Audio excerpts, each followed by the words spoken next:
تو یہ مختلف باتیں آئیں گی، کبھی ایک بات نہیں. کوئی شاعر کہے گا، کوئی شاعر کہے گا، کوئی مسحور کہے گا، کوئی کذاب کہے گا، کوئی کیا کہے گا، کوئی کیا کہے گا. تو یہ باطل کی ایک خاص نشانی ہے کہ اس کا قول ایک نہیں ہوتا. انکم لفی قول مختلف، اس کے قول مختلف ہوتے ہیں. یوفک عنہ من افک، اس سے اب یہ جو یوفک، یہ جو خاص طور پہ یہ الفاظ ہیں، ان کو یوں سمجھ لیجئے کہ بچلایا جانا بھی اس کا ترجمہ کیا جاتا ہے. ہم اپنے محاورے میں اس کا ترجمہ کریں تو صحیح ترین ترجمہ ہوگا مت ماری جانا. مت ماری جاتی ہے اس سے کہ جس کی مت ماری گئی، جو اس سے جس نے اپنا جو ہے وہ ذہن موڑا، فوکس نہیں کیا، اس پر توجہ نہیں کی، اس سے دھیان نہیں دیا، اس نے جو ہے غیر جانبدارانہ انداز میں نہیں دیکھا، پھر اس کی مت ماری جاتی، پھر اسے سمجھ نہیں آتی. پھر یوں سمجھیے کہ وہ اس کے لیے ایک بڑی جو ایک شے بن جاتی ہے، جیسے ہم نے پچھلی صورت میں پڑھا تھا فی امر مریج، ایک ایسی کیفیت مخمسے کی کہ جس میں آدمی فیصلہ کرنے کی پوزیشن میں ہی نہ رہے، ایک کنفیوژن کی کیفیت میں چلا گیا. یہ جو مریج ہے کہ جو ایک کھینچا تانی کسی کیفیت، جیسے معاملہ پھنس گیا ہو، مخمسے میں پڑ گیا ہو، وہ کہیں اس سے نکل کے نہ دے رہا ہو، کلیئرٹی نہ آ رہی ہو، اس مفہوم کو یہاں یوفک عنہ من افک، جو بچلایا گیا، جس کی مت ماری گئی، وہی ہے کہ جو اس سے بچلا، اللہ نے اس کی مت مار دی. اب اس کو سمجھ ہی نہیں آتی، سوجھ بوجھ ہی نہیں ہے. اب اس کے بعد جو تبصرہ کیا گیا ان پر وہ یہ ہے قتل الخراسون. خراس وہ شخص ہے، ویسے تو یہ جو لغت میں لفظ استعمال ہوتا ہے کہ اندازہ لگا کر جب کسی شے کا وزن کرتے ہیں. ہمارے ہاں کھجوریں تو ہوتی نہیں، وہاں کھجوریں ہوتی تھیں. اب کھجور کا درخت اتنا اونچا ہے، اب نیچے سے کھڑے ہو کے اس نے اندازہ لگایا 2 من ہوں گی، تو اب وہ 2 من نکل آئیں، 2.5 من نکلیں، 2.25 من نکلیں. یہ کوئی ضروری تو نہیں کہ ایگزیکٹ نکلیں، یہ خراس ہے. تو اسی طرح ہمارے ہاں بھی آپ کو پتہ ہے فصلیں ہوتی ہیں تو لوگ اندازے سے وہ کر لیتے ہیں، جو دین میں تو غلط ہے، یہ بالکل غلط بات ہے. اس طرح اندازہ لگا کے تو وہ وزن نہیں ہونا چاہیے، وہ تو بالکل تولنا چاہیے اس چیز کو. لیکن یہ کہ لوگ اندازہ لگانے والے ہوتے ہیں. اب ایسے ہی کوئی اندازہ لگانے والے ہوتے ہیں کہ جو بڑے بڑے حقائق کے بارے میں اندازہ لگاتے ہیں، یعنی دیکھا بالا کچھ بھی نہیں، ناپ تول کوئی بھی نہیں، ایک تکا ہے، ایک خیال ہے جو ذہن میں آیا اور وہ چھوڑ دیا. اب آخرت کے بارے میں تکا لگانا، تو وہ لوگ ہیں کہ جو بس اپنے انہی تبخیری نظریات کو، خیالات کو، ایک تکے ہیں جن کی کوئی حقیقت نہیں، کوئی بنیاد نہیں، نہ کوئی عقل میں ہے، نہ منطق میں ہے، نہ نقل میں ہے، اپنے پاس سے جو ہے گھڑ کے من گھڑت چیزیں اور خود ساختہ چیزیں، اپنے پسند میں آئی ہوئی باتیں، ان کو جو ہے وہ بیان کر کے سمجھتے ہیں کہ یہی اصل علم ہے، اصل حقائق ہیں. اور وہ کسی کو بتانے جوگے بھی نہیں ہوتے، بس ایک تکے ہی ہوتے ہیں، اندازے ہی ہوتے ہیں، خیالات ہی ہوتے ہیں، ایک وہمی اور قیاسی باتیں ہوتی ہیں. یہ لوگ ہیں خراسون. کہا گیا کہ یہ لوگ کہ جو ان چیزوں کے بارے میں بڑی سرسری، ظاہر آدمی اندازہ کہاں لگاتا ہے. آپ کبھی بھی اپنا کوئی کاروبار کر رہے ہوں تو کاروبار کرتے ہوئے تو وہ ٹھوک بجا کے آپ چیز لیتے ہیں، اس کو دائیں سے دیکھیں گے، بائیں سے دیکھیں گے، ناپیں گے، تولیں گے. سونا لے رہے ہوں تو اس کو آپ کمپیوٹر پہ چیک کرائیں گے، بھئی اصل ہے یا نہیں ہے، اور یہ کتنے کیرات کا ہے، اور اس میں کیا جو 24 کا پورا بھی ہے یا نہیں ہے. تو یہ تو سارا کچھ ادھر چیک کیا جائے گا. لیکن یہ کہ زندگی کی اصل حقیقت کے بارے میں بس اندازہ لگا لیا، کوئی زیادہ سوچا ہی نہیں، کوئی غور ہی نہیں کیا. تو اپنے دنیا کے معاملات تو خوب ٹھوک بجا کے کرتے ہیں، لیکن آخرت اور جو اصل حقیقت ہے زندگی کی، اس کے بارے میں ایک اندازہ، ایک وہمی اور خیالی بات. تو یہ وہ لوگ ہیں کہ جو مارے جائیں، قتل. اب یہ جو مارے جائیں، اس میں یہ بھی مارے گئے بھی اس کا معنی ہو سکتا ہے، کیونکہ ماضی مجہول استعمال ہوا ہے، تو وہ قتل کیے گئے، مارے گئے، برباد ہو گئے، یہ معنی بھی ہے. اور یہ کہ اس کے اندر یوں سمجھیے کہ ایک بد دعا بھی ہے کہ وہ مارے جائیں، ان کی مت ماری گئی ہے تو اب ان کی جو ہے گردن بھی ماری جائے، ان کی گردن اڑائی جائے جو یہ اندازے لگانے والے ہیں. اب وہ کیفیت آئی کہ الذین ہم فی غمرۃ ساہون. غمرہ یعنی جو گہرے پانی میں جیسے کوئی ڈوب گیا ہو. اب وہ جس طرح اسے جب ڈبکیاں کھائے گا تو اسے اس کی جو سوچ فوکس تو ہوتی نہیں، وہ بس ہاتھ پاؤں مار رہا ہوتا ہے اندھے بہروں کی طرح. ڈبکی کھاتا آدمی جس طرح ہاتھ پاؤں مارتا ہے، تو یہ جو غفلت کی کیفیت ہے، یعنی جن حقائق کے بارے میں وہ بات کر رہے ہیں ان پر وہ فوکس ہی نہیں ہے. اور ساہون ہے وہ جو بالکل اسے بہت ہی بھولے ہوئے، اس سے غافل، اس سے بالکل بھٹکے ہوئے، اور اسے بڑا جو ہے وہ آسان سمجھتے ہوئے اس کے بارے میں فیصلہ کرنے والے. اب چونکہ غفلت میں ہیں، اس کو اچھی طرح اس کی ہیبت اور اس کی جو جس طرح وہ مہیب منظر ہوگا اس کو کبھی انہوں نے اپنے تصور میں لانے کی کوشش ہی نہیں کی، لہٰذا نتیجہ یہ نکلتا ہے کہ بڑے بے باک ہو کر، نہ ڈر ہو کر، نہ چنت ہو کر، بے فکر ہو کر کہتے ہیں ایانا یوم الدین، یسألون، سوال کرتے ہیں ایانا یوم الدین، یہ کب ہوگا جی بدلے کا دن. اور اس کے اندر وہ یہ استہزائیہ انداز میں کہتے ہیں، مذاق اڑاتے ہوئے، جیسے کہ سورہ قیامہ میں ہے کہ یسألون جو ایانا مرساہا، یہ کب لنگر انداز ہوگی جی آپ کی کشتی، یہ جو آپ کہہ رہے ہیں قیامت آئے گی کب آئے گی، آخر یہ کب لنگر انداز ہوگی. تو یہ بالکل ایک استہزاء کا اور ایک مذاق اڑانے کا اور ٹھٹھا اڑانے کا انداز وہ یہاں بھی ہے کہ یہ پوچھتے ہیں کہ کب ہوگا یہ بدلے کا دن. اب اس کے بعد اللہ تعالیٰ کا وہ غضب ہے جو بھڑک رہا ہے، فرمایا یوم ہم علی النار یفتنون، یہ اس دن ہوگا جب وہ آگ کے اوپر الٹائے پلٹائے جائیں گے. یہ یفتنون کا جو یہاں معنی آ رہا ہے وہ یہ کہ کسی بھی چیز کو پکانے کے لیے جو ہم اسے سینکتے ہیں اور کبھی ایک سائڈ کبھی دوسری سائڈ، تو یہ الٹنا پلٹنا جو ہوتا ہے اس کا، تو یہ ہے یہاں پہ جب انہیں الٹایا پلٹایا جائے گا آگ کے اوپر، یعنی یہ تپائے جائیں گے، یہ سینکے جائیں گے، یہ گرم کیے جائیں گے، یہ بھونے جائیں گے، یہ روسٹ کیے جائیں گے. ان کا جب وہ ان کی بوٹیاں جو ہے وہ جیسے سیخ پہ لگا کے گرم کرتے ہیں اس طرح یہ گرم کیے جائیں گے. اس دن ان کا حساب تھا. یعنی یہ اب بڑا غصے کا انداز ہے کہ ابھی تو تم اس طرح بات کر رہے ہو، تو پھر اس وقت تمہیں سمجھ آئے گی کہ یوم الدین کیا چیز ہے اور یہ بدلے کا دن کیا ہے. تمہاری آنکھیں تب کھلیں گی. یوم ہم علی النار یفتنون، یہ وہی لفظ ہے فتنہ جو قرآن مجید میں اکثر استعمال ہوا ہے آزمائش کے معنی میں. یہاں آزمائش کے معنی نہیں دے رہا، الٹنے پلٹنے کے معنی دے رہا ہے. تو یہ سمجھ لیجئے کہ یہ جو آزمائش بھی ہوتی ہے نا، یہ فتنہ کا جو خاص طور پہ ایک معنی کسوٹی بھی کیا گیا، آزمائش جس پر کسی شے کو پرکھا جاتا ہے. تو سونا ہے، چاندی ہے، اس میں کھوٹ کتنا ہے تو آگ پہ تپا کے معلوم کیا جاتا ہے. اس میں جو زر خالص ہے وہ علیحدہ ہو جائے گا اور جو اس کے اندر خام مال ہے وہ علیحدہ ہو جائے گا، مٹی علیحدہ ہو جائے گی، زر خالص علیحدہ ہو جائے گا. تو اسی طرح آگ پہ تم فتنے میں ڈالے جاؤ گے، تمہارا کھوٹ نکالا جائے گا. تمہارے اندر کھوٹ ہے نا، وہ کھوٹ نکالا جائے گا تمہارے اندر سے، اور یہ کہ تمہیں آگ پہ گرم کیا جائے گا. اور پھر کہا کیا جائے گا ذوقو، اب یہ ذائقہ لینا، چکھو. ذوقو فتنتکم، اپنے فتنے کا مزہ چکھو. اب یہ الفاظ بڑے گہرے ہیں، ان پر توجہ دینے کی ضرورت ہے، اس لیے کہ یہ فتنہ کا لفظ اولاد کے لیے بھی آیا، یہ فتنے کا لفظ مال کے لیے بھی آیا. انما اموالکم و اولادکم فتنہ، یہ تمہارے مال اور تمہارے اولاد فتنہ ہے. اچھا مزے کی بات یہ ہے کہ یہ گروپ ایک ہی ہے. یہ جو صورتیں جو ہم اس وقت پڑھ رہے ہیں یہ مکی صورتیں ہیں، یہ 7 مکیات ہیں. اس کے بعد جو مدنیات آتی ہیں، پہلی صورت ہے سورہ حدید جو 27ویں پارے کے آخر میں ہے. اس میں وہ جو دوزخ میں جو پیچھے رہ جائیں گے، جب وہ پل صراط کا میدان ہی سمجھ لیں وہ پل، اور وہاں سے کچھ لوگ آگے نکل جائیں گے، کچھ پیچھے رہ جائیں گے. تو جو وہ پیچھے رہ جائیں گے وہ آگے والوں سے پوچھیں گے الم نکم معکم، ہم تمہارے ساتھ نہیں تھے. وہ انہیں کہیں گے کالو بلا، کیوں نہیں آپ ہمارے ساتھ تھے، ولاکنکم فتنتم انفسکم، تم نے اپنے آپ کو خود فتنے میں ڈالا. اس کے بعد آگے چلیں تو سورہ جو تغابن ہے اس میں یہ لفظ آپ کو پھر ملے گا، انما اموالکم و اولادکم فتنہ. سورہ منافقون میں فتنے کا لفظ تو نہیں ملے گا، لیکن یہ کہ وہاں پہ یہ آ جائے گا لا تلہکم اموالکم ولا اولادکم عن ذکر اللہ. تو وہ جو شے فتنہ ہے وہ کیا کرتی ہے، وہ اللہ کے ذکر سے غافل کر دیتی ہے. تو اس یعنی یہ جو، اور پھر سورہ مجادلہ میں لا تجد قوما یؤمنون باللہ والیوم الاخر یوادون من حاد اللہ ورسولہ ولو کانوا آباءہم او ابناءہم او اخوانہم او ازواجہم.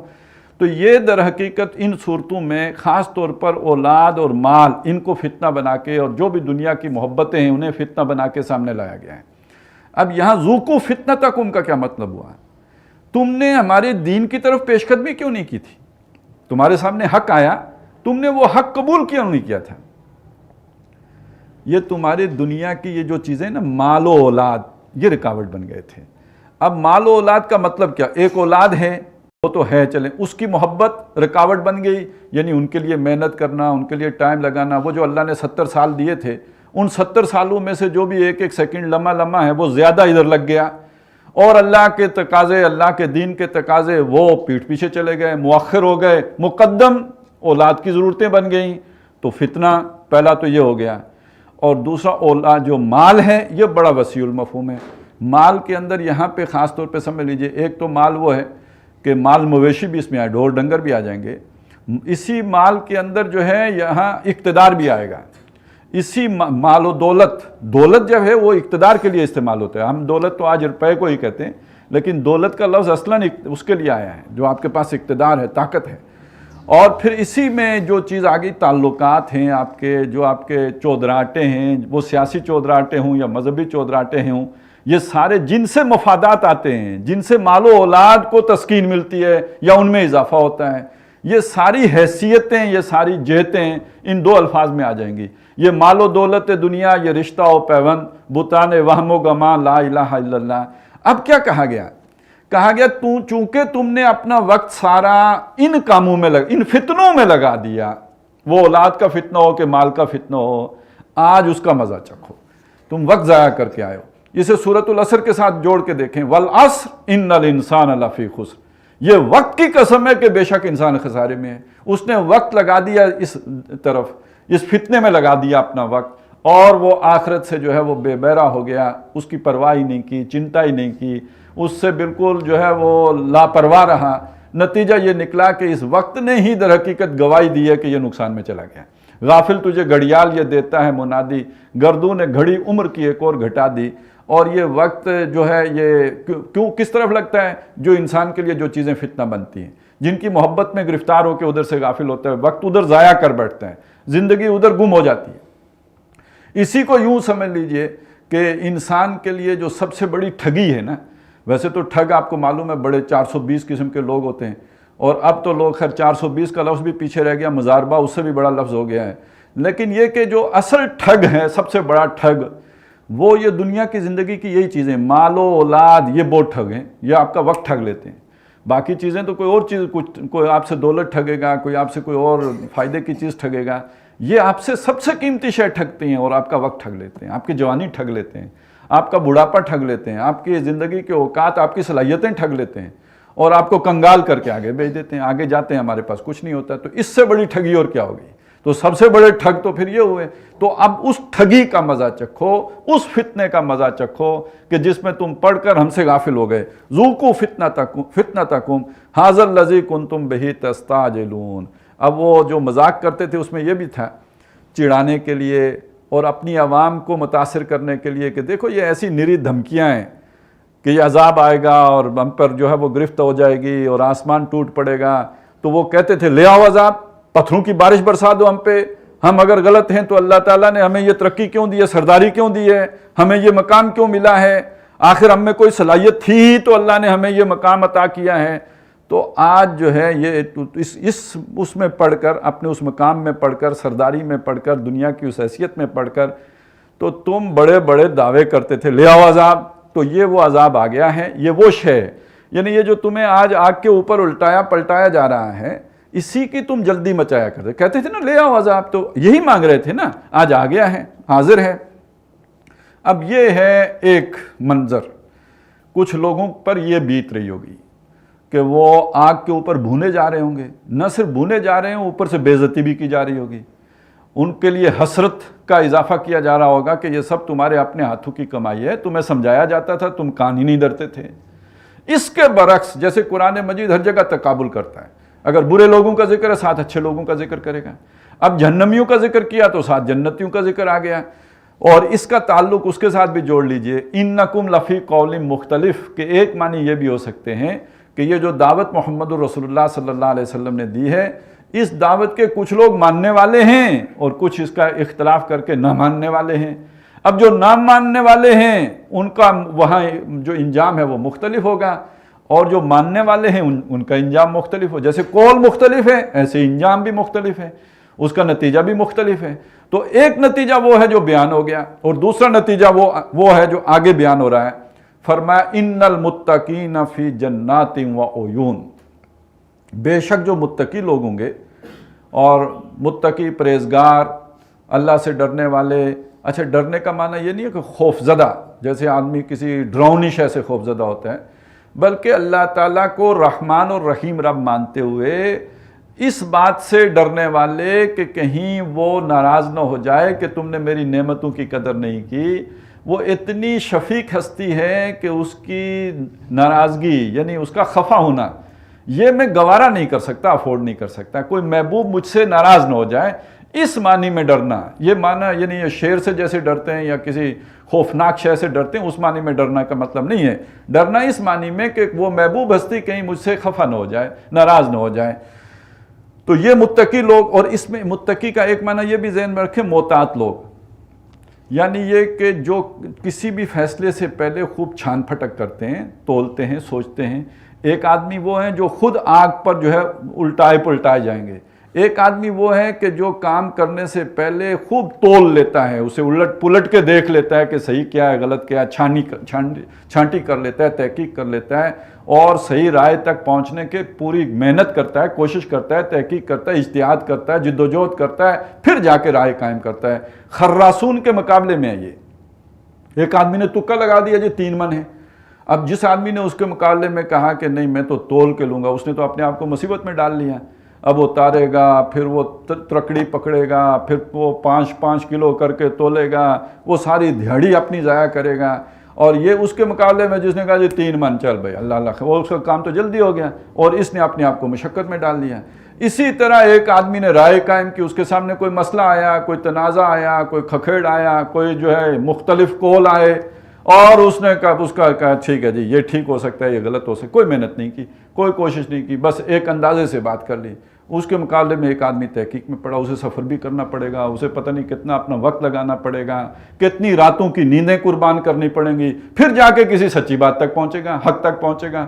یہ وہ شخص ہے کہ اس کو بھی متقی کہیں گے، یعنی جسے کہتے پہلے تولنا پھر بولنا، پہلے تحقیق کرنا پھر رائے قائم کرنا۔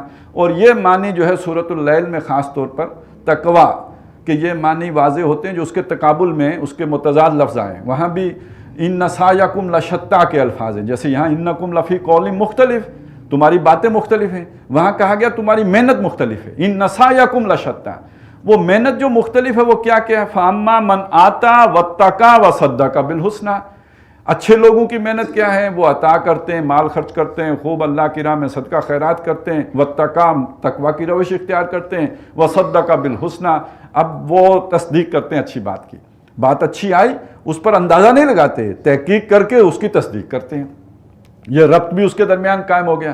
اور اس کے مقابل جو لوگ ہیں متضاد، جو جن کے کام ہیں وہ کیا ہیں، آتا کی جگہ بخیلا، ایک خرچ کرنے والا ہے، دوسرا بخیل ہے، کنجوس ہے، وَأَمَّا مَن بَخِلَ، تقویٰ کی جگہ وَاسْتَغْنَا، بے نیاز، پرواہ نہیں کرتا، جو دل میں آئی کہہ دی، سوچنے کی ضرورت ہی نہیں، اس نے محنت کی نہیں رائے قائم کرنے کے لیے، بس استغنا کے ساتھ ایک فیصلہ کر لیا۔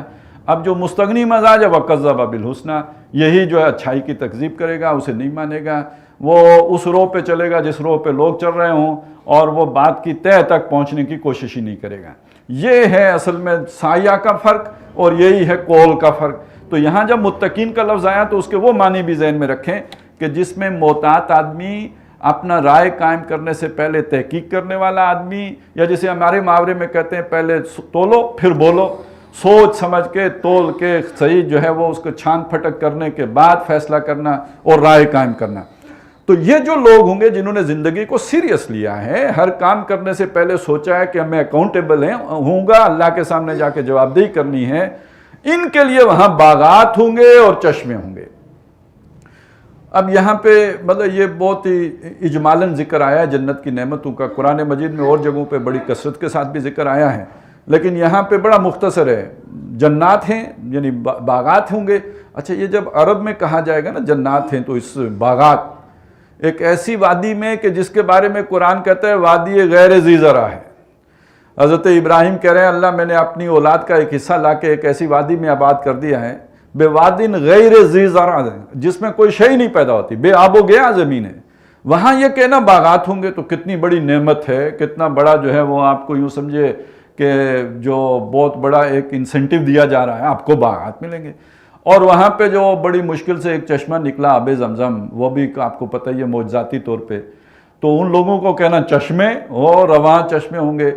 تو یہ در حقیقت خاص اس ماحول کو سامنے رکھ کر ان نعمتوں کا بیان کیا جا رہا ہے۔ اس کا یہ مطلب نہیں کہ یہی نعمتیں ہوں گی، وہ بے پایہ نعمتیں ہیں، بلکہ یہ کہ جیسے قرآن مجید نے اس کا ذکر کیا ہے بعض جگہوں پہ کہ ایک نعمتوں کا رخ تو وہ ہوگا نا کہ جو ہر انسان کی جو اس کو اللہ تعالیٰ نے مختلف نفسانی خواہشات جو دی ہوئی ہیں، ان نفسانی خواہشات کی تسکین کا جتنا سامان بھی ممکن ہے وہ سب، یہ جو بھی پرندوں کا گوشت ہوگا اور یہ ہوگا اور اس طرح کے میوے ہوں گے اور ڈرائی فروٹ ہوگا اور یہ پھل ہوں گے اور انگور ہوں گے اور یہ کہ بہتی نہریں ہوں گی اور شہد ہوگا، یہ ساری وہ چیزیں ہیں جو سب انسانوں کی ضرورت ہیں، یہ تو وافر ہوں گی ہی ہوں گی۔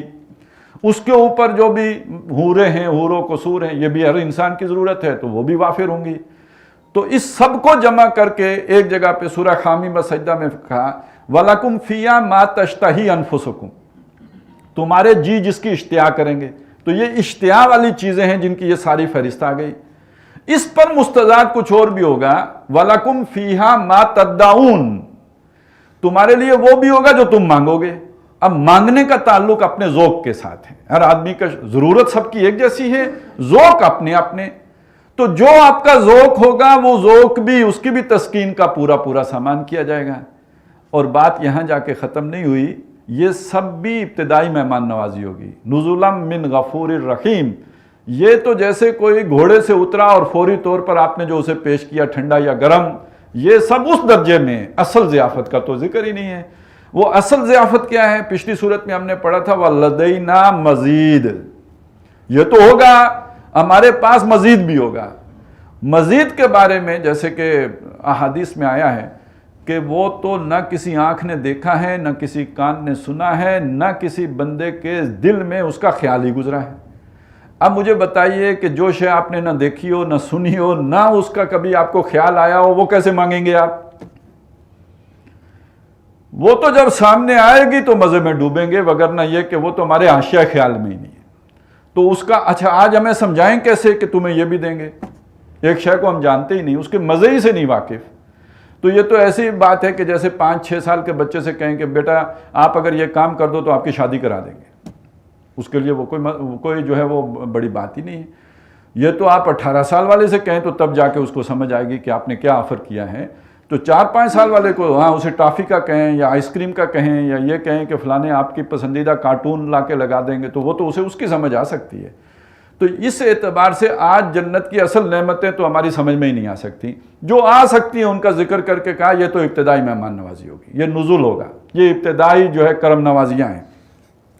تو یہ جو متقی ہوں گے یہ ہوں گے جنات میں اور باغات میں، آخذین ما آتاہم ربہم، یہ لے رہے ہوں گے جو ان کو دے رہا ہوگا ان کا رب، وہ پکڑنے والے ہوں گے جو ان کے رب کی طرف سے انہیں مل رہا ہوگا۔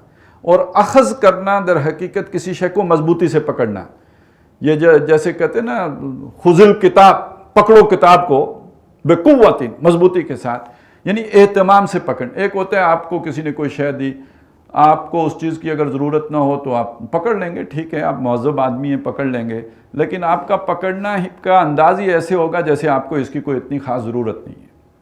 لیکن آپ کو اگر کوئی ایسی شے دے رہا ہو جس کی آپ کو واقعی ضرورت ہو تو وہ، اور اس کے پکڑنے، اس کو اس دینے والے کا آپ ممنون احسان بھی ہوں، وہ آپ کے پکڑنے کا انداز ہی بتا دے گا کہ آپ اس کے بڑے طلبگار ہیں۔ تو یہ آخذین کے اندر اصل میں وہ ساری کیفیات موجود ہیں، ان کے رب سے جو انہیں مل رہا ہوگا وہ پورے انہماک کے ساتھ، پورے ادب و احترام کے ساتھ، پوری دلچسپی اور لگن کے ساتھ وہ اس کو لے رہے ہوں گے اپنے رب سے۔ آخذین ما آتاہم ربہم انہم کانوا قبل ذالک محسنین، بے شک یہ لوگ تھے اس سے پہلے محسنین، احسان کرنے والے۔ اب اس کا ایک معنی جو عام طور پہ معروف ہے محسن کا، احسان، ہمارے ہاں جب بھی اردو میں، ویسے تو یہ ایک تو خوش نصیبی کی بات ہے کہ عربی اور اردو بہت قریب ہیں، بہت سارے عربی کے الفاظ اردو میں استعمال ہوتے ہیں، لیکن یہ ایک حجاب بھی بن جاتا ہے۔ اردو میں عربی کا کوئی لفظ جب استعمال ہوتا ہے تو محدود معنی میں استعمال ہوتا ہے، جب اس کا وہ محدود استعمال ہوتا ہے تو ہم اس لفظ کے اسی معنی سے واقف رہ جاتے ہیں اور اس کے جو وسیع معنی ہیں وہ ہمارے ذہن سے اوجھل ہو جاتے ہیں۔ اب یہاں اس محسن کے لفظ کو بھی لے لیجئے، احسان، محسن احسان کرنے والا۔ احسان کے معنی جب بھی یہاں لفظ بولا جائے گا تو کیا معنی ذہن میں آئیں گے؟ تو احسان کے معنی جب بھی بولے جائیں گے تو اس سے جو ذہن میں آئے گی بات وہ یہ آئے گی کہ کسی پر کوئی احسان کرنا، کسی کو کوئی جو ہے آپ نے کوئی کرم نوازی کر دی، کوئی اس کے اوپر آپ نے کوئی جو من کر دیا، یہ احسان کہلائے گا۔ جبکہ قرآن مجید میں احسان بڑے وسیع المفہوم معنی کے ساتھ استعمال ہوا ہے، اور اگر اس کی ہم تعریف کریں، اس کو ڈیفائن کریں تو کوئی بھی کام خوبی، حسن سے یہ لفظ بنا ہے، کسی بھی کام کو خوبی سے کرنا، حسن سے کرنا، درجہ کمال پہ کرنا، بحسن خوبی کرنا، یہ احسان کہلاتا ہے۔ کوئی بھی کام آپ نے خوبصورتی سے کیا، یہ احسان ہے۔ حضور نے فرمایا ذبح بھی کرو تو احسان کے ساتھ کرو، یعنی یہ کہ اگر کند چھری کے ساتھ آپ نے ذبح کیا ہے تو یہ بدا قسم کا اور برا قسم کا ذبح کرنا ہے۔ چھری تیز کر کے آپ نے جس کو ذبح کیا اس کو تکلیف نہیں دی، جلدی سے ذبح کر لیا، اچھے طریقے سے ذبح کیا، خوبصورت ہو گیا، یہ احسان کا ذبح کرنا ہے۔ تو اسی طرح آپ نے نماز پڑھی ہے، ایک نماز یہ ہے کہ بس آئے اور جو فقہ کی ضرورتیں ہیں وہ پوری کی، بلکہ بعض اوقات تو فقہ کی ضرورتیں بھی نہیں پوری، تعدیل ارکان کا بھی خیال نہیں کیا جاتا۔ جیسے حضور نے فرمایا کہ سب سے برا چور وہ ہے جو نماز کی چوری کرے۔ اب نماز کی چوری کیا ہے؟ تعدیل ارکان نہ کرنا، آپ بس اٹھک بیٹھک کی اور یہ کہ بس سجدے، معلوم ہوا کہ وہ مرغے نے دانے چگے اور اٹھ کے تو چل پڑے کہ جی نماز ادا ہو گئی۔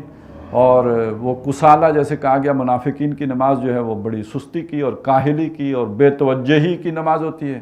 اس کے مقابلے میں مومن کی نماز الصلاۃ معراج المومنین، تو وہ تو گویا اللہ سے ہم کلام ہونے والی بات ہوتی ہے۔ تو ایک نماز وہ ہے جس میں خشوع بھی ہے، خضوع بھی ہے، اللہ کی طرف انابت و توجہ بھی ہے، اور ایک نماز بے دھیانی کی نماز ہے۔ یہ دونوں نمازیں فعل ایک جیسا ہے، لیکن دونوں نمازیں تو ایک جیسی نہیں ہیں، زمین آسمان کا فرق ہے۔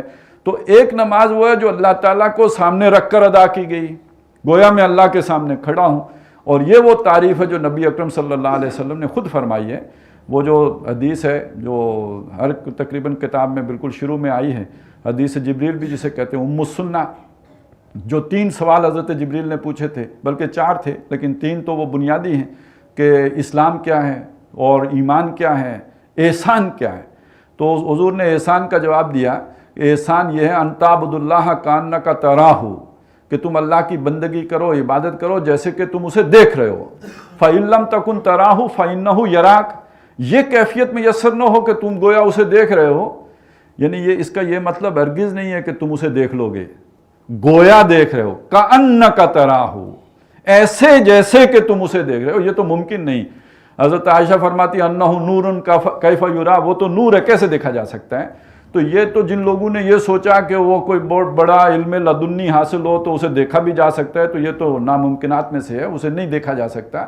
ان آنکھوں سے کے ساتھ تو بالکل ممکن ہی نہیں ہے۔ وہ آخرت میں وہ بھی کوئی اللہ کی کوئی جو ہے وہ کوئی کسی درجے میں ایک آدھ جو ہے وہ کوئی جھلک، وہ بھی کسی خاص تجلی ہے جس کا کوئی اظہار ہو، وگرنہ یہ کہ وہ لامحدود ذات کو کوئی محدود وجود کیسے دیکھ سکتا ہے، یہ تو ناممکنات میں سے ہے۔ اور اس اعتبار سے سمجھ لیجئے کہ جو یعنی یہ کہ ایسا جیسے آپ کسی کے سامنے کھڑے ہوں تو جو آپ کی کیفیت ہوگی، ایسے جیسے آپ اس کے سامنے کھڑے ہوں۔ جیسے کہا گیا کہ تم سر رکھو جب سجدے میں تو یوں لگے جیسے آپ نے قدموں میں سر رکھ دیا ہے، تو جیسے تم اسے دیکھ رہے ہو، تو سمجھانا اصل میں کیا ہے کہ اگر آپ اللہ کو دیکھ رہے ہو بالفرض، آپ کی نماز کیسی ہوگی؟ یعنی وہ ذات کہ جس کی ایک تجلی دیکھنے سے موسیٰ علیہ السلام بے ہوش ہو گئے، تو اس کو دیکھتے ہوئے اگر نماز پڑھی جائے تو اس کی کیا کیفیت ہوگی؟ تو یعنی اس نماز میں حسن آ جائے گا، خوبی آ جائے گی، بہترین ہو جائے گی۔ اچھا، یہ کیفیت اگر میسر نہ آئے تو اس سے کمتر درجے میں کیا ہے کہ فَإِن لَمْ تَكُنْ تَرَاهُ فَإِنَّهُ يَرَاكَ، تو یہ یقین تو پیدا کر لو نا کہ وہ تمہیں دیکھ رہا ہے، اس سے بھی وہ کیفیت بن جائے گی، اس کام کے اندر حسن آ جائے گا۔ اب یہاں ایک نیا مسئلہ کھڑا ہو گیا، وہ نیا مسئلہ یہ ہے کہ ہمارے ہاں عام طور پر جب اس حسن کی بات بھی آئے گی تو ہمارے عمل کا دائرہ ہی محدود ہے۔ ہم عمل کسے کہتے ہیں؟ نماز ہے، روزہ ہے، حج ہے، زکوٰۃ ہے، یہ عمل ہے۔ اللہ اللہ خیر صلی اللہ، بھائی اللہ تعالیٰ کے جتنے احکامات ہیں ان پر عمل کرنے کا نام عمل ہے۔ اللہ نے پردے کا حکم بھی دیا ہے، تو پردے کا ایک حکم یہ ہے کہ آپ نے کوئی مارے باندھے کا پردہ کر لیا، برقع لے لیا، اس کی اسپرٹ آپ نے پیش نظر ہی نہیں رکھی، اور یہ کہ اب خوشبو سے پوری گلی معطر ہو رہی ہے۔ اب اس کا بھی تو کوئی حسن ہے نا، اس کا بھی درجہ احسان میں بتمام و کمال بحسن و خوبی پردے کے حکم پر عمل کرنا ہے۔ اچھا اب بات یہیں پہ نہ روکیں، اگر نبی اکرم صلی اللہ علیہ وسلم کے تصورات کو سامنے رکھتے ہوئے اسلام کو دیکھیں تو اس میں جنگ و جدال بھی ہے یا نہیں ہے؟ اللہ کے دین کی اقامت کے لیے جو ہے میدان میں نکلنا بھی ہے نہیں؟ اب اس میں ایک آدمی وہ ہے کہ جو منافقین ہیں، جو آ کے اپنی حاضری لگواتے ہیں اور اس کے بعد کہتے ہیں حضور میرے گھر میں کام ہے، بیوی کو پیٹ میں درد ہے، مجھے اجازت دے، میں نے گھر جانا ہے۔ حاضری تو اس کی بھی لگ گئی، قانونی ضرورت اس کی بھی پوری ہو گئی، اس کے بعد اس نے اپنی شرعی عذر بیان کر کے چھٹی بھی لے لی، چھپ کے نہیں گیا، پوچھ کے گیا ہے۔ اور ایک وہ ہے کہ جو چوکیدارہ کر رہا ہے، جہاں پہ حضور نے ڈیوٹی لگائی ہے وہاں کھڑا ہے، گویا اللہ مجھے دیکھ رہا ہے۔ تو اب وہ جس طرح جو میدان جنگ میں سینہ تان کے کھڑا ہے تو یہ درجہ احسان میں قتال کر رہا ہے۔ تو اب یہ در حقیقت نبی اکرم صلی اللہ علیہ وسلم کی ہر سنت کی اس طرح پیروی کرنا کہ انسان اسے بحسن و خوبی ادا کرنے کی کوشش کرے، یہ ہے محسنین۔ اصل میں محسن یہ ہے۔ اور یہ جو تقویٰ کا لفظ آئے ہیں، دیکھیں بات شروع کی، ان المتقین فی جنات و عیون آخذین ما آتاہم ربہم انہم کانوا قبل ذالک محسنین۔ اب یہ جو تقویٰ اور احسان کا آپس کا تعلق ہے، اس کو بھی ذرا قرآن مجیدی سے ہم سمجھتے ہیں۔ دیکھیے جو سورہ بقرہ بالکل ابتدائی، ذالک الکتاب لا ریب فیہ ھدی للمتقین، یہ کتاب ہے جس میں کوئی شک نہیں، یہ ہدایت ہے متقی لوگوں کے لیے جو متقی ہیں۔ متقی کون ہیں؟ الذین یؤمنون بالغیب ویقیمون الصلاۃ ومما رزقناہم ینفقون۔ تین باتیں آ گئیں، غیب پر ایمان رکھتے ہیں، نماز قائم رکھتے ہیں، جو ہم نے انہیں دیا ہے اس میں سے خرچ کرتے ہیں۔ اور دو باتیں، یؤمنون بما انزل الیک وما انزل من قبلک، جو آپ پر اور آپ سے پہلے نازل کیا گیا اس پر ایمان رکھتے ہیں۔ یہ ہیں اصل میں متقی، اور یہی ہیں اولئک علی ھدی من ربہم واولئک هم المفلحون۔ ہدایت پر بھی یہی ہیں، وہ جو صراط مستقیم مانگتے ہیں، اہدنا الصراط المستقیم، وہ یہ ہیں، اور یہی وہ لوگ ہیں جو فلاح پائیں گے۔ مفلحون، یہ ذہن میں رکھیے گا، میں آگے جا کے اس کا پھر حوالہ دوں گا۔ فلاح، انبیاء اور رسل آئے ہی فلاح کے لیے، نو انسانی فلاح سے امکنار ہو جائے۔ قولوا لا الہ الا اللہ تفلحوا۔ تو نبیوں کے آنے کا مقصد ہے لوگوں کو فلاح سے ہمکنار کرنا، اور فلاح کن کو ملے گی؟ جو متقی ہیں، جن کے اندر یہ پانچ اوصاف ہیں، وہ غیب پر ایمان رکھتے ہیں، نماز قائم رکھتے ہیں، زکوٰۃ دیتے ہیں، اور وہ ایمان لائے اس پر جو نبی آپ پر نازل کیا گیا، جو آپ سے پہلے نازل کیا گیا، آخرت کا یقین رکھتے ہیں۔ یہ لوگ ہیں جو ہدایت پر ہیں، اور یہی لوگ ہیں جو فلاح پانے والے ہیں۔ اب ذرا چلیں ذرا سورہ لقمان، اس کی بھی شروع کی 5 آیات ہیں، ذرا بالکل ملتی جلتی آپ دیکھیں گے سورہ بقرہ کی ان آیات کے ساتھ۔ یہ بھی الف لام میم، وہ بھی الف لام میم۔ یہاں پہ ہے ذالک الکتاب لا ریب فیہ، وہاں پہ ہے تلک آیات الکتاب الحکیم۔ یہ آیات ہیں ایک محکم، ایک حکمت بری کتاب کی۔ وہاں پہ ھدی للمتقین۔ اب یہاں فرق نوٹ کیجئے، ھدی ورحمۃ للمحسنین، متقین نہیں ہے، یہاں محسنین ہے۔ اور ہدن کے ساتھ رحمت کے الفاظ بھی آ گئے۔ یہ ہدایت بھی ہیں اور رحمت بھی ہیں، کن کے لیے؟ جو محسن ہیں۔ اب یہاں بظاہر یہ لگا کہ وہ بالکل برابر ہو گئے، متقین اور محسنین۔ آگے الفاظ بھی پڑھ لیں، باقی اسی طرح کے ہیں۔ الذین یقیمون الصلاۃ ویؤتون الزکاۃ وہم بالآخرۃ ہم یوقنون، یہ بالکل اس سے ملتی جلتی بات ہو گئی۔ اولئک علی ھدی من ربہم واولئک هم المفلحون، یہ بھی اس سے ملتی جلتی بات ہو گئی۔ لیکن ایک فرق آ گیا، ایک لفظ زائد آیا اور متقین بدل گیا محسنین کے ساتھ، اور جو زائد لفظ آیا وہ رحمت کا لفظ ہے۔ وہاں رحمت کا لفظ نہیں ہے، یہاں رحمت کا لفظ ہے، اور اس کی جگہ آگے جو جن کے لیے رحمت ہے وہ محسن ہیں۔ وہاں ہدایت ہے متقیوں کے لیے، یہاں رحمت ہے محسنین کے لیے۔ اب آگے بڑھنے سے پہلے میں چاہتا ہوں سورہ بقرہ کے 23ویں رکوع کا حوالہ آپ کے سامنے رکھوں، یہ جو جس میں رمضان کا حکم آیا ہے۔ پہلی آیت ہے، یا ایھا الذین آمنوا کتب علیکم الصیام کما کتب علی الذین من قبلکم لعلکم تتقون، اور آگے چل کر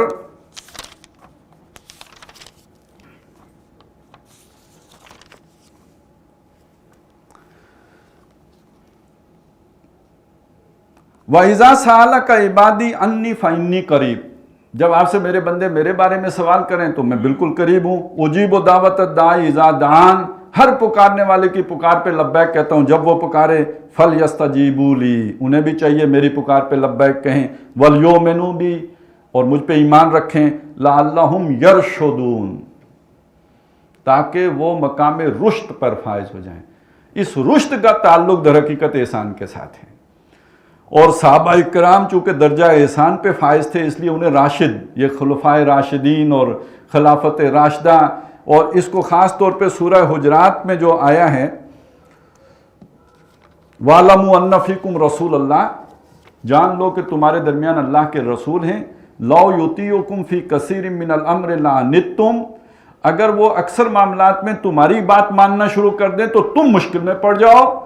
وَلَكِنَّ اللَّهَ حَبَّبَ إِلَيْكُمُ الْإِيمَانَ وَزَيَّنَهُ فِي قُلُوبِكُمْ وَكَرَّهَ إِلَيْكُمُ الْكُفْرَ وَالْفُسُوقَ وَالْعِصْيَانَ أُولَٰئِكَ هُمُ الرَّاشِدُونَ.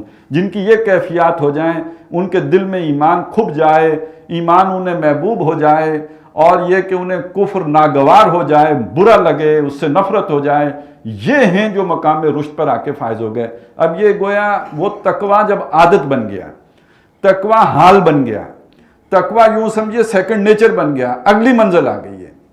اور سورہ بقرہ میں ایک طرف وہ تقویٰ کا ذکر ہے، اس کے بعد جو ہے آگے چل کر جو ہے وہ ہمارے سامنے ذکر آ گیا شکر کا.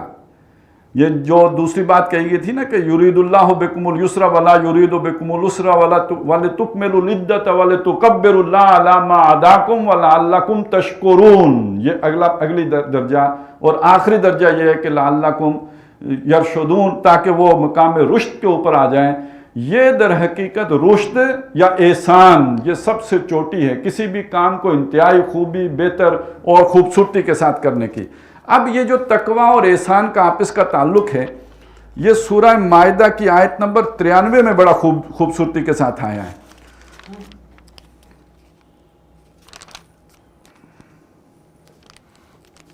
یہ 12ویں پارے کی آخری آیت ہے، اور 12ویں رکوع کی، سورہ مائدہ کا 12واں رکوع، اس کی آخری آیت. اور اس کا جو پس منظر ہے وہ پتہ ہے آپ کو، جو شراب حرام کی گئی، اور اس پہ جو اچھا شراب وہاں لوگ پانی کی طرح پیتے تھے. جب اللہ تعالیٰ نے اسے حرام کیا اور پھر اسے انَّهُ رِجْسٌ مِّنَ الْعَمَلِ الشَّيْطَان، اور اتنا اسے برا قرار دیا تو لوگ اس پہ گھبرا گئے کہ بھئی یہ تو چلیں اب تو چھوڑ دیں گے، لیکن اتنا عرصہ پیتے رہے، اس کے اثرات، اس دوران ہم نمازیں پڑھتے رہے، روزے رکھتے رہے، پھر یہ تو ہمارے خون میں رچی بسی ہے، اور ہمارے پتہ نہیں ڈی این اے بھی متاثر ہو گئے ہوں گے یہ پی پی کے، تو یہ اس اتنی خبیث شے ہم پیتے رہے. ایک بے چینی اور ایک یوں سمجھے عدم اطمینان کی کیفیت پیدا ہوئی. اس پہ ایک تسلی دی اللہ نے، فرمایا لیس علی الذین آمنوا وعملوا الصالحات جناح فیما طعموا. جو کچھ اس سے پہلے کھا پی چکے، ایمان جو لائے اور جنہوں نے نیک اعمال کیے، ان پر اس پرانے کھائے پیے پر کوئی پوچھ گچھ نہیں ہے. اب یہاں سے وہ شروع، اذا متقوا، جب انہوں نے پرہیز کر لی، جب اس سے تقوی اختیار کر لیا، وَآمَنُوا، اور ایمان لے آئے، وَعَمِلُوا الصَّالِحَاتِ، اور انہوں نے نیک اعمال کیے. اب دیکھیے یہاں پہلا لفظ آیا تقوی، اس کے بعد آیا ایمان، اس کے بعد آیا عمل صالح. اچھا بات یہاں ختم نہیں ہوئی، ثُمَّ اتَّقَوْا، پھر تقوی کیا. اب یہاں جس طرح بات چل رہی ہے اس سے مطلب کیا ہوگا، ان کا تقوی اور ہو گیا، بڑھ گیا، اضافہ ہو گیا تقوی میں. اب الفاظ کیا ہیں، وَآمَنُوا، اور ایمان لائے. اب عمل صالح کا ذکر ہی نہیں ہے. پھر کہا ثُمَّ اتَّقَوْا، پھر انہوں نے اور تقوی لایا، وَأَحْسَنُوا، اور درجہ احسان پہ چلے گئے.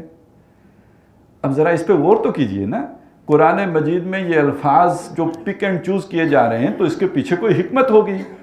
اب پہلا تقوی ہے، اس کے ساتھ ایمان اور اس کے ساتھ عمل صالح. دوسرا تقوی ہے، اس کے ساتھ صرف ایمان، اور تیسرا تقوی ہے، اس کے ساتھ احسان. اب ایمان کا ذکر بھی نہیں ہے. تو جب تک آپ حدیث جبریل کو سامنے نہ رکھیں گے یہ سمجھ ہی نہیں آئے گا. جب اسلام کے بارے میں پوچھا تو حضور صلی اللہ علیہ وسلم نے ایمان کو علیحدہ ڈیفائن کیا، اشہد ان لا الہ الا اللہ واشہد ان محمدن عبدہ ورسولہ. عمل کو علیحدہ کیا، نماز قائم کرنا، زکوٰۃ دینا، حج کرنا، وہ علیحدہ ڈیفائن ہوا. جب اگلی بات پوچھی ایمان کیا ہے، اب اس کے ساتھ علیحدہ عمل بیان کرنے کی ضرورت ہے. جب ایمان دل میں چلا جائے، عمل حال بن جاتا ہے، عمل اب اس کا لازمہ ہو جاتا ہے. لا یزنی الزانی حین یزنی وہو مومن، اس دل والے ایمان کے ساتھ کوئی بندہ زنا کر ہی نہیں سکتا. دل میں ایمان ہو بندہ چوری کر ہی نہیں سکتا. دل میں ایمان ہو بندہ شراب پی نہیں سکتا. یہاں آ کے ایمان کے ساتھ عمل کو علیحدہ بیان کرنے کی ضرورت ہی نہیں ہے. اور یہ ایمان ترقی کر کے اس جگہ پہ پہنچ جائے گویا اللہ کے دیکھ رہے ہو یا اللہ تمہیں دیکھ رہا ہے. یہ احسان کا اب کام میں حسن بھی پیدا ہو جائے گا, اب عمل میں نکھار بھی آ جائے گا, اب عمل چمک بھی اٹھے گا. اب یہ گویا اس کی اونچا درجہ آپ کو حاصل ہو گیا. ان تینوں منزلوں پہ پہنچانے والی شے کیا ہے؟ ڈرائیونگ فورس کیا ہے؟ پیٹرول کیا ہے؟ کیا شے آپ کو دھکا دے کے اس چوٹی کی منزل پہ لے کے جائے گی؟ وہ تقویٰ ہے. تو تقویٰ در حقیقت وہ شے ہے جو آپ کو قوت دیتا ہے آگے بڑھنے کے لیے, فورس دیتا ہے, قوت ارادی دیتا ہے. جو منزلیں آپ نے سر کرنی ہیں, جو سلوک ہے وہ کیا ہے؟ پہلا ہے جو اس تقویٰ کے نتیجے میں ایمان, عمل قولی شہادت. اس سے اگلی منزل کیا ہے؟ ایمان جو دل میں راسخ ہو گیا اور عمل حال بن گیا, جہاد حال بن گیا. ایمان دل میں گیا, جہاد خارج میں ظاہر ہو جائے گا. اور اس سے اگلی منزل یہ ہے کہ اب آپ جو ہے اس آپ کے جہاد میں حسن بھی آ گیا. تو اب جہاد کا ایک پہلو یہ ہے کہ آپ نے سردی کے ساتھ جہاد کر کے اپنے نفس سے کشتی لڑ کے جو ہے وہ وضو کر کے مسجد گئے, ایک جہاد یہ ہے. اور جہاد کی چوٹی کیا ہے؟ آپ غزوہ احزاب میں اپنی جان ہتھیلی پہ لے کے خندق کے باہر پہرا دے رہے ہیں, نماز چھوٹ رہی ہے, نماز قضا ہو رہی ہے, لیکن یہ کہ اب جہاد کا ایک نیا مرحلہ آ گیا ہے. تو یہ سارا کچھ جمع ہو کے بنتا کیا ہے؟ اولئک ھم المفلحون. یہ فلاح وش ہے. اب یہاں ہی ایک مسئلہ اور بھی سمجھ لیجئے. آخری صورتوں میں اتنی تفصیل نہیں آئی. آخری صورتوں میں آپ کو ملے گا قد افلح المؤمنون, فلاح پا گئے ایمان والے. اب جب ایمان کا لفظ آیا تو یہ محض ایمان نہیں ہے, یہ سارا کچھ اس کے ساتھ شامل ہے. یہی بعد میں کھلا ہے جسے قرآن مجید خود بیان کرتا ہے, یہ کتابن, یہ کتاب ہے, احکمت آیاتہ, پہلے اس کی آیات کو محکم کیا گیا, ثم فصلت, پھر تفصیل بیان کی گئی. تو جب کہا قد افلح المؤمنون تو اس کا مطلب ایمانی نہیں ہے, اس کے مطلب کے اندر یہ سارے مفاہیم شامل ہیں جو بعد میں تفصیل سے بیان کیے گئے. اور اسی کو کہیں کہا قد افلح من زکاہا, کہیں کہا قد افلح من تزکا. تو تزکیہ کیا ہے؟ نفس کا تزکیہ کرنے کا مطلب کیا ہے؟ ایمان لانا, تقویٰ کی ایسی روش کو جو ایمان کی منزلوں پہ چلاتے چلاتے احسان تک لے کے چلے جائے. جب یہاں پہ پہنچے تو اولئک ھم المفلحون. ھدی للمتقین الذین یؤمنون بالغیب ویقیمون الصلاۃ ومما رزقناہم ینفقون والذین یؤمنون بما انزل الیک وما انزل من قبلک وبالآخرۃ ھم یوقنون اولئک علی ھدی من ربہم واولئک ھم المفلحون.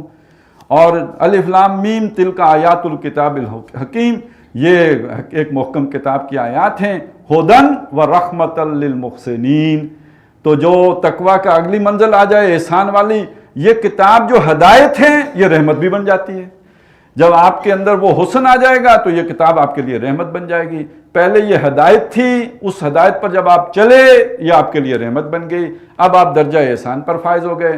یہی تزکیہ ہے, اس کے نتیجے میں آپ کو فلاح حاصل ہو گئی, اس کے نتیجے میں بھی آپ کو فلاح حاصل ہو گئی. یہ دو علیحدہ علیحدہ چیزیں نہیں ہیں, ایک ہی مضمون کو بیان کرنے کے دو علیحدہ علیحدہ انداز ہیں, دو علیحدہ علیحدہ. اس کے لیے جو جیسے قرآن مجید کا اسلوب ہے, وَلَقَدْ صَرَّفْنَا فِي هَذَا الْقُرْآنِ مِنْ كُلِّ مَثَلٍ, ہر طرح کی مثال بیان کر کے پھیر پھیر کے بات سمجھائی ہے. ایک مضمون کو کئی انداز میں, کئی اسالیب میں, کئی طور طریقوں پہ بیان کے بات ایک ہی ہوتی ہے. 100 باتوں کی ایک بات کر کے بیان کی گئی ہو یا ایک بات کو 100 باتوں میں بیان کیا گیا ہو. تو یہ ہے در حقیقت ساری بات. تو یہاں پہ فرمایا کہ یہ وہ لوگ ہیں کہ جن کو جو اس سے پہلے محسن تھے دنیا میں, ان کی روش جو ہے عمل بڑی خوبی سے کرنا, حسن سے کرنا, عمدگی سے کرنا اور بہت ہی دل لگا کے کرنا ان کی روش تھی. کانو قلیلا من اللیل ما یہجعون, یہ لوگ رات کو تھوڑا ہی سوتے تھے. یہ بالکل ابتدائی دور کی آیات ہیں, اور اس میں آپ کو معلوم ہے کہ جیسے سورہ مزمل میں اس کی تفصیل آئی ہے کہ یا ایھا المزمل قم اللیل الا قلیلا, اے کمبل لپٹ کے لیٹنے والے آپ کھڑے ہوں اور اٹھیے, رات کو اپنے رب کے حضور کھڑے رہیے سوائے رات کے کچھ حصے کے. اس کے دو طرح سے معنی کیے گئے ہیں. ایک یہ کہ رات کا کچھ حصہ, مطلب یہ ہے کہ وہ جو وہاں تفصیل آ گئی کہ 1/3 رات سو لیں یا 2/3 رات سو لیں یا آدھی رات سو لیں, ایک تو یہ معنی کیا گیا، ایک یہ کیا گیا کہ سوائے کچھ رات کے نہیں، کوئی رات رہ گئی تو رہ گئی، باقی راتیں کھڑی ہی رہیں۔ یہاں بھی وہی معنی ہوں گے کہ کانو قلیلا من اللیل ما یہجعون، کم ہی راتیں ایسی ہوتی تھیں جس میں وہ پوری نیند لیتے ہوں، ایک حصہ اٹھ کر وہ پھر عبادت کے لیے بھی مخصوص کر دیتے تھے۔ اور ایک معنی یہ ہوگا کہ راتیں ایسی گزرتی تھی ان کی کہ کم ہی رات کو سوتے تھے، اکثر عبادت میں ان کا وقت گزرتا تھا۔ اور یہ نبی اکرم صلی اللہ علیہ وسلم کی ابتدائی دور کی یہ پریکٹس رہی ہے۔ اب اس میں بھی سنت کو سمجھ لیجئے کہ جیسے ہوتا ہے نا، ہم نے گاڑی سٹارٹ کرنی ہے اور پھر چلانی ہے تو شروع میں بڑا بھاری گیئر لگانا پڑتا ہے، اور پھر اس کے بعد آہستہ آہستہ جب رواں ہو جاتی ہے تو ہلکے گیئر میں بھی دوڑنا شروع کر دیا، بڑا فراٹے بھرتی ہے، پھر وہ 120 کی سپیڈ تو پھر ہلکے گیئر میں ہی پکڑے گی۔ اسی طرح جس معاشرے کا آپ حصہ ہوتے ہیں، بڑی بڑی چودراہٹیں ہیں آپ کے پاس، آپ کے مفادات ہیں، یہ نوکریاں چل رہی ہیں، اس کیریئر بن رہے ہیں، پروفیشن میں ترقی ہو رہی ہے، بڑے مضبوط رسے ہیں جنہوں نے آپ کو باندھ کے رکھا ہوا ہے دنیا میں، وہ جو فتنہ ہے جس نے اپنی گرفت میں لے کے رکھا ہے، اسے جان چھڑانا آسان تو نہیں۔ اب وہ جان چھڑانے کے لیے اللہ سے بڑا مضبوط تعلق چاہیے ہوتا ہے، وہ جو تقویٰ چاہیے، بڑا زوردار تقویٰ چاہیے، وہ پہلے رسے توڑانے کے لیے زوردار رسا دھکا چاہیے، بڑی طاقت چاہیے، وہ نہیں مل سکتی جب تک آپ راتوں کو کھڑے ہو کے اللہ سے لو نہ لگائیں۔ ادھر نقصان ہو رہا ہے، میری دنیا لٹ رہی ہے اور میں خاموش نہ ہوں، یہ کیسے ہو سکتا ہے؟ یہ ایسے ہی ہو سکتا ہے کہ رات کو کھڑے ہو کے جس کے لیے لٹا رہا ہوں اس کے ساتھ ہم کلام ہوں، اس سے جو ہے وہ مکالمہ ہو رہا ہوں، الرحمن الرحیم کی ذات کے سامنے کھڑا ہوں۔ اب یہ دنیا لٹانا آسان ہو جائے گا، اس تعلق کے بغیر یہ قربانی دی نہیں جا سکتی۔ لیکن اب سوچئے، وہی جو مزمل جس کو راتوں کو کھڑا ہونے کا حکم دیا گیا، اس کو وہاں کہا گیا یہ تیاری کیوں کرو؟ اس لیے کہ اِنَّا سَنُلْقِي عَلَيْكَ قَوْلًا ثَقِيلًا، ہم آپ پر ایک بہت بھاری بوجھ اتارنے والے ہیں، بہت بڑی بھاری ذمہ داری آپ کو سپرد کرنے والے ہیں، اس کے لیے یہ تیاری ضروری ہے۔ جب یہ تیاری ہو جائے، اب وہ بھاری بوجھ آ گیا، یا ایھا المدثر قم فانذر وربک فکبر۔ اب آپ اٹھئے، اب راتوں کو جاگنے کی بات علیحدہ ہے، اس کو بے شک اب تھوڑا کر لیجئے، اس لیے کہ ساری رات جاگ کے صبح یہ کام تو نہیں ہو سکتا ہے۔ اور جو لوگ ساری رات جاگتے ہیں وہ صبح غیر مسنون وقت پہ سو رہے ہوتے ہیں، 12 بجے اٹھتے ہیں، پھر اس وقت سو رہے ہوتے ہیں جس وقت سونا جو ہے معاش کے لیے اللہ کے نبی نے کہا بڑا بے برکتہ ہے۔ رات کو تو تہجد پڑھ لیے اور فجر پڑھ کے لمبی تان کے یا اشراق پڑھ کے سو گئے، یہ کون سا سونے کا وقت ہے جو اللہ نے معاش کے لیے پیدا کیا؟ تو اب آپ کھڑے ہوں، اٹھیں اور لوگوں کو خبردار کریں، وارن کریں، انہیں ڈرائیں، اللہ کے عذاب سے خبردار کریں، آنے والی مشکلات سے آگاہ کریں، اور صرف اتنا ہی نہ کریں، وَرَبَّكَ فَكَبِّرْ، اپنے رب کو بھی بڑا کریں، اقامت دین کی جد و جہد بھی کریں۔ اب وہ جو رات کو کھڑا ہونا ہے اللہ کے حضور، اس میں ایک لذت ہے، وہ جو کہا نا کہ دو عالم سے کرتی ہے بیگانہ دل کو، عجب شے ہے یہ لذت آشنائی۔ وہ جو رات کو اللہ کے ساتھ مکالمہ ہے، اس کی جو لذت ہے، جو اس کا سکون ہے، اس کی جو تسکین ہے، اس کے مقابلے میں مخلوق میں جا کے جو دعوت دینی ہے، ان کی جو باتیں سننی ہیں، اس سے جو دل میں تقدر اور قدورت پیدا ہوگی، وہ سچی بات یہ جو اس تجربے سے گزرا ہوگا اسے اندازہ ہوگا کہ جب وہ لوگوں کی باتیں سن کے آ کے نماز میں کھڑے ہوں گے تو اللہ کی طرف رجحان کم ہوگا، وہ باتیں بار بار آپ کو سٹرائک کر رہی ہوں گی۔ اب نماز میں وہ لطف تو نہیں رہے گا، کیونکہ مخلوق کے جو آلائشیں ہیں وہ آپ ساتھ لے کے آئیں، ذہن پہ وہ سوار ہوں گی۔ لیکن یہ کہ اپنے رب کے لیے یہ کریں۔ پہلا مرحلہ وہ رسے توڑوانے کے لیے، دنیا کے تعلقات سے چھٹکارا حاصل کرنے کے لیے وہ ضروری تھا، لیکن جب ہو گیا تو اب اس سے آگے چلیں۔ یہ تو اکیڈمی کی ٹریننگ تھی، ہو گئی، آپ کو کسی جاب کے لیے اپوائنٹ کیا ہے، اب جا کے وہ بجا لائیں، وہ اس کی تیاری کروانی تھی، وہ ہو گئی ہے، اب آگے نکلیں۔ تو اب یہ بھی وہ بھی اللہ کے لیے تھا، یہ بھی اللہ کے لیے ہے۔ یہ تو جیسے گھر والوں کے لیے آدمی گھر والوں سے دور چلا جاتا ہے نا، سعودی عرب چلا جاتا ہے، روتا ہوا جاتا ہے، لیکن سعودی عرب کیوں جاتا ہے؟ اپنے مزے کے لیے جاتا ہے، گھر والوں کے لیے جاتا ہے، ان کی زندگی کو بہتر کرنے جاتا ہے، انہیں چھوڑ کے جا رہا ہوتا ہے، خود اپنا بھی نقصان کر رہا ہو، ان کا بھی نقصان کر رہا ہوتا ہے۔ اسی طرح یوں سمجھ لیجئے کہ اللہ تعالیٰ رات کو کھڑے ہو کے جو اس کے ساتھ ہم کلام ہونے کا لطف ہے اور مزہ ہے اور اس میں سکون ہے، وہ جا کے دعوت و تبلیغ اور اقامت دین کی جدوجہد میں تو نہیں ہے، وہاں تو باتیں پتھر کھانے۔ لیکن یہ کہ اللہ ہی کی خاطر وہ بھی ہے تو اللہ ہی کی خاطر یہ بھی ہے، یہ تزکیے کا اس سے اگلا درجہ ہے۔ آپ ذرا مجھے بتائیے ایک ایسا کام جس میں لذت بھی کوئی نہیں، نماز میں تو لذت ہے نا، معراج المومنین ہے، ایک اور جس کا نتیجہ نکلنے کی بھی کوئی امید نہ ہو۔ یعنی اقامت دین کا کام تو ایسا کام ہے جس کا کوئی نتیجہ نکلتا نظر ہی نہیں آتا کہ یہ کام کبھی مکمل بھی ہوگا۔ اس کا ایک ہی نتیجہ ہے، یہ فصل امیدوں کی ہمدم اس بار بھی غارت جائے گی۔ اب پھر بھی بندہ اس کے لیے کھڑا ہو جائے تو یہ تو تزکیے کی معراج ہے کہ میں ایک ایسا کام کر رہا ہوں جو نہیں ہونے والا، مگر اس لیے کر رہا ہوں کہ میرے رب کا حکم ہے۔ تو اب کھڑے ہوں لگے، تو یہ ایک وقت تک یہ ہے، اور ہمیں سنت سے بھی نہیں ملے گا۔ وہ جو راتوں کو اتنا پل کھڑا ہونا تھا وہ پھر معطل ہو گیا۔ الآن خفف اللہ علیکم، اللہ نے آپ پر تخفیف کر دی۔ کیوں تخفیف کر دی؟ اب آپ پر نماز پنجگانہ فرض ہو گئی ہے، پہلے پنجگانہ نماز تو نہیں تھی، شروع میں تو پنجگانہ نماز فرض نہیں تھی۔ اب آپ نے جا کے تو اقامت یضربون فی الارض، زمین میں جو ہے آپ نے سفر کرنا ہے، وَيُقَاتِلُونَ فِي سَبِيلِ اللَّهِ، وہ بھی ہوں گے جو اللہ کی راہ میں جنگ کریں گے۔ اب دن کو دشمن کے ساتھ مقابلہ کرنا ہے تو رات کو تو پوری رات اگر جاگ کے تو صبح مقابلہ کیا کریں گے؟ آرام چاہیے۔ وہ تو عین حالت جنگ میں بھی ایک نواسن چاہیے، تھوڑی سی نیند آ جائے تاکہ آپ فریش ہو جاؤ۔ جتنے آپ فریش ہوگے اتنے چاقو چوبند ہوں گے، اتنے پلٹو گے جھپٹو گے، اور جتنے آپ جو ہے وہ نیند کے مارے ہوگے تو تھکے ہوئے ہوگے، اتنے آپ کے اعصاب شل ہوں گے، تو مقابلے میں تو پھر مات کھا جاؤ گے۔ تو یہ اپنے اپنے اوقات، اپنے اپنے وقت، اپنے اپنے موقع، اپنے اپنے محل و مناسبت کے ساتھ ظاہر ہے احکام بدلتے ہیں، درجے بدلتے ہیں، اور ارتقائی عمل ہے۔ ایک وقت ہے آپ نے راتوں کو کھڑے ہو کے نمازیں پڑھی ہیں، تہجد پڑھے ہیں، اور ایک وقت وہ ہے کہ اس سے آگے نکل کے اب آپ نے اس سے بڑھ کر قربانیاں دینی ہیں، اس سے آگے جانا ہے۔ یہاں نیند قربان کی ہے، وہاں جان قربان کرنی ہے، اس سے اگلا مرحلہ ہے۔ تو کانوا قلیلا من اللیل ما یہجعون وبالاسحار ہم یستغفرون۔ اب یہ جملہ اضافی نہیں ہے، یہ بہت اہم ہے۔ وہ لوگ اسحار، سحریوں کے وقت، یعنی راتوں کو کھڑے ہو کے اللہ کی بندگی، والذین یبیتون لربہم سجدا وقیاما، رات کی کیفیت یہ ہے، لیکن سحری کے وقت اب ان کی کیفیت یہ نہیں ہوتی باقی سوئے ہوئے تھے، میں نے اپنے رب کے حضور رات بسر کی ہے۔ اب یہ بھی تو ایک غرہ ہے نا، ایک انسان کے اندر یہ اس کا نشہ آ سکتا ہے۔ ان کی کیفیت یہ نہیں ہوتی اے اللہ میں کہاں رات کو کھڑے ہو کے تیری عبادت کا حق ادا کر سکتا تھا، جو کچھ میں نے کیا یہ ٹوٹا پھوٹا ہے، حق کہاں ادا کیا ہے؟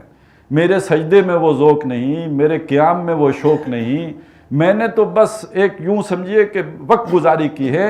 اے اللہ میری ان چیزوں کو جو بھی کمیاں ہیں ان پہ میں استغفار کرتا ہوں، توبہ طائب ہوتا ہوں، اپنی تقصیر کا اظہار کرتا ہوں، میں نے یہ سارا کچھ جو بھی کیا ٹوٹا پھوٹا ہے، میں حق کہاں ادا کر سکا، اور اس اپنی ان غلطیوں کی معافی مانگتا ہوں۔ یہ بہت ضروری ہے۔ میں جو بھی اب زندگی کا تجربہ ہے، میں نے تہجد گزاروں سے زیادہ مغرور کسی کو نہیں دیکھا، اور مغرور بمعنی متکبر نہیں، مغرور بمعنی فریب زدہ۔ فریب زدہ کہ ایک شخص ہے وہ ملاوٹ بھی کرتا ہے، تہجد بھی پڑھتا ہے، اب اس کے تہجد اس کا فریب ہیں، وہ یہ سمجھتا ہے کہ میرا یہ چیز جو ہے میرا درجہ بڑھا رہی ہے، وہ لوگوں کو حقیر بھی جانتا ہے، تہجد گزار بھی ہے، وہ فرائض سے غافل ہے، ادھر تہجد پڑھ رہا ہے۔ یہ فریب زدگی ہے، مغرور بمعنی فریب زدہ ہونے کے۔ ایک شخص نفل میں پڑھ کے فرائض سے غافل ہو گیا، اس سے بڑا فریب زدہ شخص کون ہوگا؟ لہذا اب اس کا حل کیا ہے کہ کوئی بڑے سے بڑا عمل کر کے بھی آدمی کو غرہ نہیں ہونا چاہیے، بڑے سے بڑا عمل کر کے آدمی کے اندر جو ہے وہ کوئی ترنگ کی کیفیت نہیں پیدا ہونی چاہیے کہ میں نے بڑے تیر چلا لیے، بلکہ اس کے بعد بھی وہ حق کہاں ادا ہوا، میں نے کہاں وہ کمال جو اس کا تقاضا تھا، وہ احسان جس حسن کے ساتھ یہ کام کرنا تھا میں کہاں کر پایا، اس میں تو لاکھ برائیاں ہیں۔ تو اللہ میں اس پہ استغفار کرتا ہوں، میں توبہ کرتا ہوں۔ یہ جو نماز پڑھ کے بھی ہم استغفار ہی کرتے ہیں نا، کیوں کرتے ہیں کہ یہ اس کا حق ادا نہیں ہوا جیسے کہ پڑھنی چاہیے تھی۔ تو یہ رویہ، یہ روش ان محسنین کی ہے کہ اپنی طرف سے حسن کے ساتھ کام کرنے کے بعد بھی وہ سمجھتے ہیں کہ حق ادا نہیں ہوا، جان دے دی ہوئی اسی کی تھی، حق تو یہ ہے کہ حق ادا نہ ہوا۔ وفی اموالہم حق للسائل والمحروم. اب ایک اور بات آ گئی، ان کے جو مال ہیں ان میں حق ہے، سائل سوال کرنے والے کا، محروم اس کا ایک ترجمہ کیا ہارا ہوا، یعنی جس کو جو ہمت ہار گیا ہو، یہ معنی بھی ہو سکتے ہیں، ہے اٹا کٹا لیکن یہ کہ اس کے اندر قوت ارادی ختم ہو گئی. اور ایک معنی اور ہیں جو قرآن مجید نے اختیار کیے ہیں، ایک شخص ہے کہ جو دین کا گرفتار ہو گیا، اخسروا فی سبیل اللہ، وہ اللہ کی راہ میں گر گیا ہے، اب اس کا دل اور کہیں لگتا ہی نہیں، کام کرنے کی طرف جاتا ہی نہیں، وہ اللہ کا ہو کے بیٹھ گیا ہے، وہ اصحاب صفا جیسے مدینے میں بیٹھے ہوئے تھے.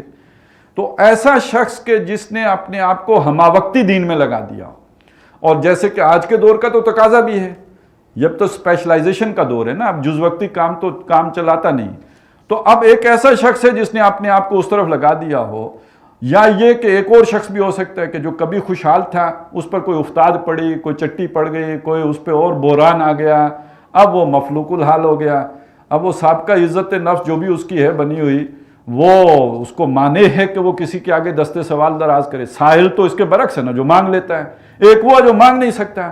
تو اب اس کا جو بھی ایک محروم رہ گیا ہے، پیچھے رہ گیا ہے، زندگی کی دوڑ میں پیچھے رہ گیا، یا وسائل میں پیچھے رہ گیا، یا کسی اور طرف متوجہ ہو جانے کی وجہ سے زندگی کی دوڑ میں پیچھے رہ گیا، یہ محرومین ہیں. اب قرآن نے کیا کہا کہ جن لوگوں کے پاس ان کی ضرورت سے زیادہ ہے، وہ جو زیادہ ہے وہ حق کسی اور کا ہے. اس کو سمجھ لیجئے، یعنی اللہ تعالیٰ کی مخلوق ہے ساری، اللہ کا کنبہ ہے. جیسے کسی باپ کا کوئی کنبہ ہو، وہ اپنے گھر والوں کے لیے 10 کلو آٹا لے کے آئے تو سب کے لیے ہے نا، برابر ہے. اللہ نے جو رزق اتارا ہے اپنی مخلوق کے لیے برابر اتارا ہے. البتہ اس نے فتنہ، وہ جو ہم نے پہلے پڑھا، آزمائش کے لیے، جانچنے کے لیے، پرکھنے کے لیے کسی دوسرے کا حق کسی اور کے تھیلے میں ڈال دیا.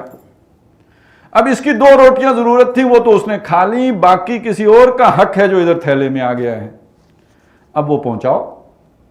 والذین فی اموالہم حق، وہ لوگ کہ جن کے مالوں میں حق ہے، للسائل سوال کرنے والوں کا، والمحروم اور محروم رہ جانے والوں کا. اب اس میں اصل میں وہ جو ذہنی جو کیفیت ہے اس کا اندازہ لگائیے. ایک آدمی وہ ہے جو خیرات سمجھ کے کسی کو دے رہا ہے، مال میرا ہے میں تمہیں دے رہا ہوں، تو اب اس کے اندر جو ہے نا وہ ایک وہی فن خانی آئے گی، ایک غرور آئے گا، ایک تکبر آئے گا. ایک آدمی وہ ہے جو یہ سمجھتا ہے کہ یہ میرے پاس اضافی آ گیا تھا، میرا تھا ہی نہیں، دوسرے کا تھا. وہ اب جا کے اسے دے گا تو وہ بچھ کے دے گا، کندھے جھکا کے دے گا. وہ اگر قبول کرے گا تو یہ سمجھے گا کہ یہ میرا محسن ہے کہ جس نے میرے بوجھ اتار دیا کہ اس کا حق میرے پاس تھا اس تک پہنچ گیا، حق با حقدار رسید ہو گیا، اس نے میرے ساتھ تعاون کیا. ایٹیچیوڈ بدل جائے گا، انداز بدل جائے گا، بالکل انسان کا رویہ تبدیل ہو کے رہ جائے گا. تو یہ ہے درحقیقت چھوٹی چھوٹی باتیں ہیں، لیکن ان کے اندر پورے انسان کی جو ہے نفسیاتی کیفیات کو تبدیل کر دینے والا جو ہے ایک اللہ تعالیٰ کا سبق موجود ہے. وفی اموالہم حق للسائل والمحروم وفی الارض آیات للموقنین. اب یہ ذرا سا مضمون تبدیل کیا جا رہا ہے، اور زمین میں نشانیاں ہیں موقنین، یقین کرنے والوں کے لیے. اور اس کا ایک معنی یہ بھی ہو سکتا ہے کہ یقین کا ارادہ کرنے والے، جو یقین کرنا چاہیں ان کے لیے زمین میں نشانیاں ہیں. وہ زمین میں کیا نشانیاں ہیں جو ہم نے پچھلی صورت میں پڑھی تھی؟ اللہ نے بارش برسائی، زمین جو مردہ تھی وہ زندہ ہو گئی، اس سے اناج نکلا، لمبی لمبی کھجوریں نکلیں، تمہارے لیے پھل فروٹ ہر شے نکل دی. اس میں یہ نشانیاں ہیں کہ اللہ تعالیٰ نے تمہاری رزق کا سارا بندوبست زمین کے اندر کر دیا ہے. وَفِي الْأَرْضِ آیَاتٌ لِّلْمُوقِنِينَ وَفِي أَنفُسِكُمْ، نشانیاں تمہاری جانوں کے اندر بھی ہیں. یہ تمہارا دھڑکتا دل، یہ تمہاری دیکھتی آنکھیں، سنتے کان، یہ جو تمہارا جو رواں یہ تمہارے بال ان کا گھٹنا بڑھنا، ہر شے در حقیقت جس پہ تمہارا کوئی اختیار نہیں ہے، اللہ کی نشانیاں ہیں. اور ایک نشانی اور بھی ہے، اپنے اندر جھانکو. اللہ نے اپنے نور کی کوئی جھلک تمہارے اندر رکھی ہے، یہ تو نرا صاحب ادراک ہی نہیں ہے، یہ اللہ کی روح تمہارے اندر پھونکی گئی ہے. وَنَفَخْتُ فِيهِ مِن رُوحِي، وہ اللہ تعالیٰ نے تمہیں جو ہے اگر اللہ سے بندہ غافل ہو تو اپنی روح سے بھی غافل ہو جاتا ہے. وَلَا تَكُونُوا كَالَّذِينَ نَسُوا اللَّهَ فَأَنسَاهُمْ أَنفُسَهُمْ، اپنے اندر جھانک کے دیکھو. مَنْ عَرَفَ نَفْسَهُ فَقَدْ عَرَفَ رَبَّهُ، جو اپنے آپ کو پہچان گیا وہ اپنے رب کو بھی پہچان جائے گا. تو اپنے من میں ڈوب کے پا جا سراغ زندگی، میرا نہیں بنتا نہ بن، اپنا تو بن، اور اپنی خودی پہچان ہو غافل افغان. تو یہ جو اپنا آپ پہچانو گے تو تمہیں کوئی نشانیاں نظر آ جائیں گی. اور ایک نشانیاں اور بھی ہیں، تمہاری آنکھیں ہوں، تمہارے کان ہوں، ہر شے ہو، تو جوں جوں عمر بڑھتی ہے اس کے اندر نقص آتا جاتا ہے. یہ نشانی ہے کہ تم سہج سہج درجہ بدرجہ رفتہ رفتہ اس انجام کی طرف بڑھ رہے ہو جس کا اگلا سرا یوم الحساب ہے، یوم الدین ہے، وہ جو اوپر بات آئی تھی. اور اسی پر قیاس کرو، یہ ایک عالم اصغر ہے نا انسان، اور یہ عالم اکبر جو اس کے باہر ہیں، اس کا بھی ایک انجام ہے. اذا جمع الشمس والقمر، جب سورج چاند جمع ہو جائیں گے تو اس جیسے انسان کی پنڈلی سے پنڈلی لگ جائے گی، والتفت الساق بالساق، اسی طرح ایک دن آئے گا سورج اور چاند بھی جو ہے ایک دوسرے کے ساتھ لگ جائیں گے، جمع ہو جائیں گے. تو یہ نشانیاں ہیں تمہارے لیے اس میں، آفاق میں بھی، انفس میں بھی، کہ در حقیقت انسان بڑھتے بڑھتے اپنے انجام کی طرف جا رہا ہے. اچھا، یہ جو انسان کے اندر جو نشانیاں ہیں یہ تو پہلے بھی ظاہر تھیں، ہر کسی کو معلوم، موت پہ تو ہر کسی کا یقین تھا نا، مرنا تو ہے، یہ سب مانتے تھے. آیا زمین کا بھی مرنا ہے، یعنی کائنات کا بھی قیامت ہے؟ اس کے بارے میں پہلے اختلاف رہا ہے. یعنی ایک وقت یہ تھا، دنیا یہ سمجھتی تھی، بلکہ یہ کہ سائنس کے دور میں بھی یہ سمجھا گیا مادہ لا فانی ہے، یہ ہمیشگی ہے، اس کو کبھی خاتمہ نہیں ہے. لیکن اب انسان کا علم ہی آگے بڑھتے بڑھتے یہ یہاں پہنچ چکا ہے کہ یہ کائنات جو ہے یہ اس نے اختتام پذیر ہونا ہے. سورج کی روشنی کم ہو رہی ہے، وہ بھی گویا فنا کی طرف اتر رہا ہے. زمین کے اندر بھی جو ہے وہ فنا کی طرف مائل ہونے کی کیفیت موجود ہے. تو اب تو یوں سمجھیے ہمارا علم وہاں پہ پہنچ چکا ہے. جیسے قرآن مجید نے سورہ حامیم السجدہ میں کہا سَنُرِيهِمْ آيَاتِنَا فِي الْآفَاقِ وَفِي أَنفُسِهِمْ حَتَّى يَتَبَيَّنَ لَهُمْ أَنَّهُ الْحَقُّ.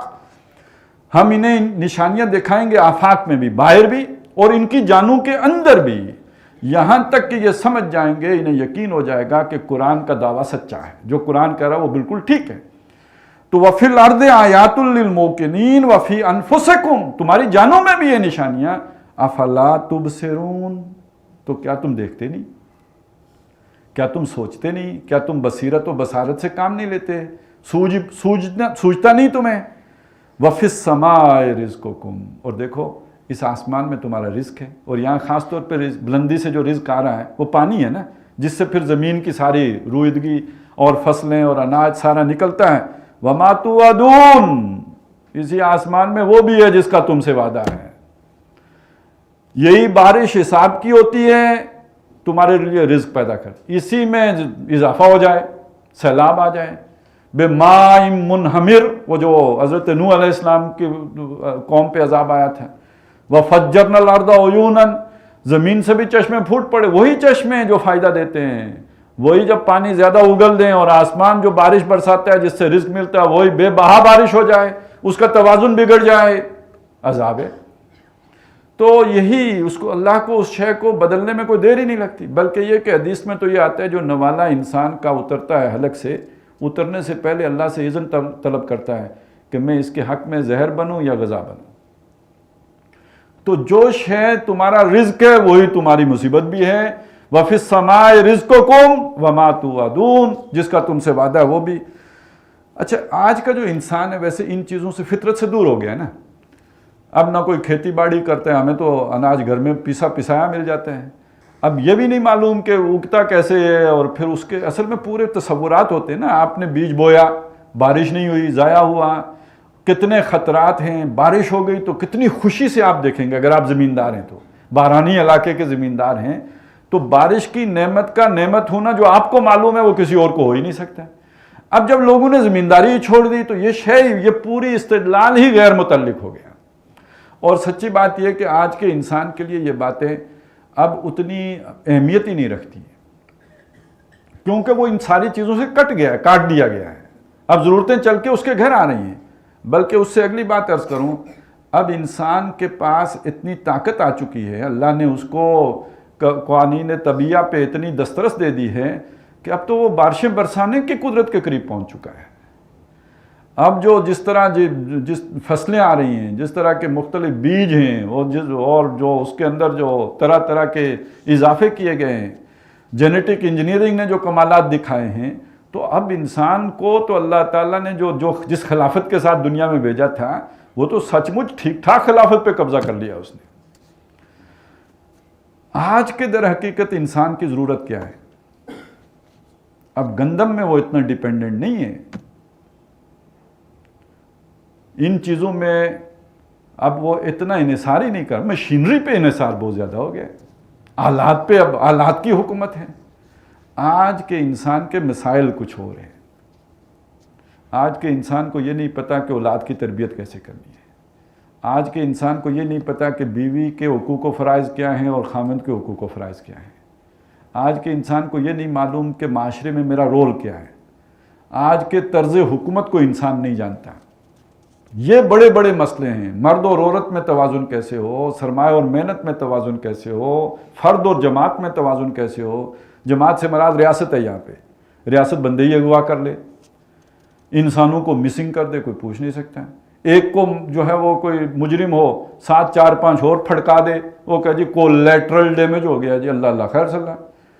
بندہ بندے کو مار دے، کولیٹرل ڈیمیج ہو گیا جی. تو اب جب یہ سارے مسئلے مسائل کھڑے ہوئے ہیں، اس میں کوئی حل ہے؟ قرآن مجید ہمارے لیے ان مسائل کا حل پیش کرتا ہے. آج کے انسان کو بتائیں ہاں محمد الرسول اللہ یہ حل دے کے دیں گے، اس میں تمہارے لیے یہ رحمت ہے، اس میں تمہارے لیے یہ بہتری ہے، یہ رحمت للعالمین کا لایا ہوا نظام، معاشی نظام یہ ہے، سیاسی نظام یہ ہے، سماجی نظام یہ ہے، یہ اس میں برکتیں ہیں، یہ فوائد ہیں، تمہارے نظام کی یہ نقصانات ہیں. بجائے دشمنیاں کرنے کے سمجھانے کی ضرورت ہے. اور دنیا آج جیسے کہتے ہیں گلوبل ویلج ہو گئی ہے، آپ اپنی بات مشرق مغرب جہاں تک چاہیں پہنچا سکتے ہیں. ابراہیم علیہ السلام کی بات تو معجزانہ طور پر پہنچی تھی، حج کے لیے آؤ. آج آپ ایک عام آدمی کی، غیر ولی کی بات، نبی تو دور کی بات ہے، غیر ولی کی بات بھی ساری دنیا میں 7 بر اعظموں میں پھیل جاتی ہے. تو آپ اگر دین کا یہ استدلال لوگوں کے سامنے پیش کریں کہ اللہ نے یہ اس لیے نہیں بھیجا کہ تمہیں مشقت میں ڈالے، اس لیے بھیجا تمہارے لیے آسانی ہو. تو آج اسلام کی دعوت وہ دعوت ہے کہ جو ایک انسان کو اللہ تک پہنچا سکتی ہے. آج کا استدلال تبدیل کرنے کی ضرورت ہے.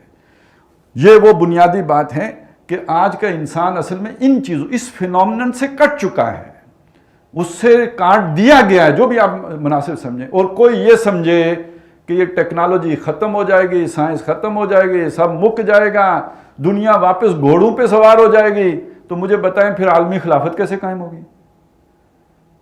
عالمی خلافت کے قیام کے لیے تو فاصلوں کا مٹا ہونا ضروری ہے، آپس میں کنیکٹڈ ہونا ضروری، تبھی ہوگا. تو یہ بھول جائیں کہ یہ سب کچھ ختم ہو جائے گا، یہ کچھ ختم نہیں ہوگا، یہ ترقی ہی کرے گا، یہ آگے ہی بڑھے گا. البتہ آپ کو اپنے استدلال تبدیل کرنے کی ضرورت ہے، دعوت کا انداز بدلنے کی ضرورت ہے، اپنے جسے کہتے ہیں وہ ایک نئے جو دلیل کے ساتھ بات کرنے کی ضرورت ہے.